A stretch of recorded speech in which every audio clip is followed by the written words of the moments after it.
नमस्कार दोस्तों, आज पेरेंट्स की शिकायत यही है कि मेरा बच्चा मुझसे बात नहीं करता, लेकिन अपने दोस्तों से सब कुछ शेयर करता है। और सच कहूँ, ये प्रॉब्लम कम्युनिकेशन की नहीं है, ये प्रॉब्लम है कनेक्शन की। कई बच्चे पेरेंट्स के साथ फिजिकली तो प्रेजेंट रहते हैं, लेकिन इमोशनली कनेक्ट नहीं हो पाते, क्योंकि बच्चा वहाँ नहीं खुलता जहाँ इमोशनल कनेक्शन नहीं होता।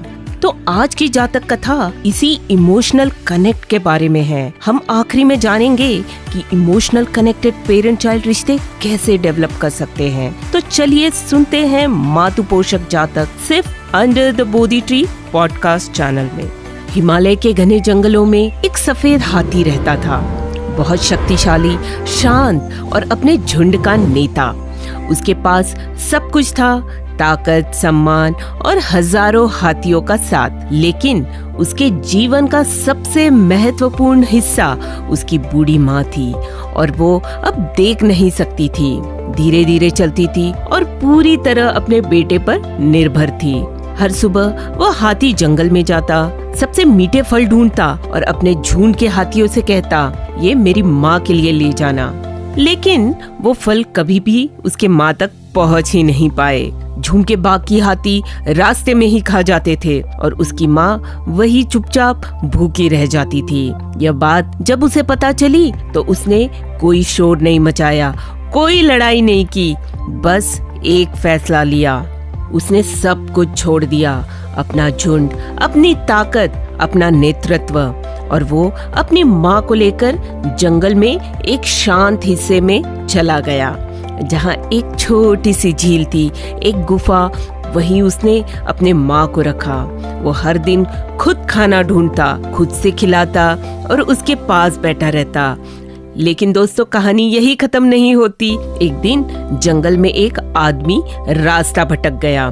7 दिनों से भूखा प्यासा, डर से कांपता हुआ वो रो रहा था, चिल्ला रहा था। तभी उस हाथी ने उसे देखा। वो चाहता तो उसे अनदेखा कर सकता था, लेकिन उसने सोचा, जब मैं यहाँ हूँ तो किसी को कष्ट क्यों हो। वो उसके पास गया, लेकिन आदमी डरकर भागने लगा। तब हाथी ने शांत स्वर में कहा, डरो मत, मैं तुम्हें नुकसान नहीं पहुँचाऊंगा। बताओ क्यों रो रहे हो? आदमी बोला, मैं रास्ता भूल चुका हूँ, 7 दिन से भटक रहा हूँ, भूखा हूँ, प्यासा हूँ, मुझे कुछ समझ नहीं आ रहा। हाथी ने बिना देर किए उसे अपनी पीठ पर बैठा लिया और जंगल से बाहर सुरक्षित छोड़ आया। लेकिन यही से कहानी बदल जाती है दोस्तों।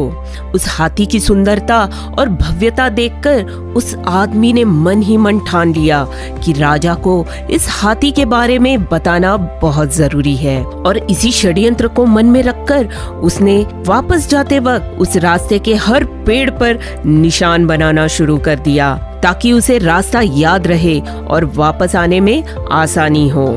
लेकिन दोस्तों, देखो क्या हुआ आगे। उसी समय राजा का हाथी मर चुका था। राजा ने ढोल पिटवाकर घोषणा करवाई, यदि किसी व्यक्ति ने कहीं ऐसा हाथी देखा हो जो राजा की सवारी के लिए उपयुक्त हो, तो वह इसकी सूचना दे। बस क्या था, वही आदमी सीधे राजा के पास गया और बोला, राजा जी, मैंने एक अद्भुत सफेद हाथी देखा है। राजा के योग, मैंने रास्ता भी याद रखा है, पेड़ों को चिन्हित किया है। राजा ने तुरंत सैनिक भिजवाए। कुछ ही समय बाद सैनिकों ने उस हाथी को ढूंढ लिया।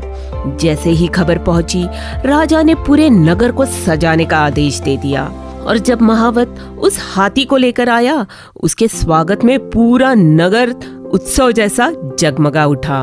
उसे राजसी सम्मान के साथ भव्य अस्तबल में लाया गया। अब वो जंगल में नहीं था, अब वो महल में था। सोने की जंजीरों में जकड़ा सबसे अच्छा खाना, आराम, सुरक्षा, वो सब उसे मिल रहा था। लेकिन उसने खाना छोड़ दिया। कई दिनों तक उसने एक कण भी नहीं खाया। राजा उसे बार बार खाने के लिए विनती करने लगा। पहले दिन, दूसरे दिन, तीसरे दिन वो धीरे धीरे कमजोर होने लगा। राजा को समझ नहीं आया, इतनी सुविधाएं फिर भी ये खा क्यों नहीं रहा।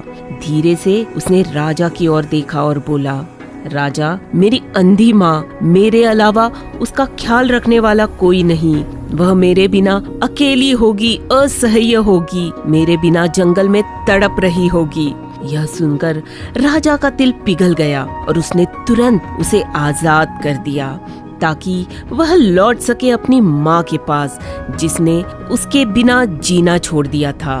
अब दोस्तों, जरा इस जातक कथा को अपने लाइफ के साथ कनेक्ट करके देखें। आज हमारे बच्चे भी सब कुछ पा रहे हैं, अच्छी लाइफ, अच्छी सुविधा, जैसे हाथी ने राजमहल में पाई। लेकिन क्या वे हमसे उतने ही कनेक्टेड है जैसे हाथी अपने माँ के साथ कनेक्टेड था? साइकोलॉजी कहती है हर बच्चे को 3 चीजें चाहिए, प्यार, जुड़ाव और स्वीकार्यता।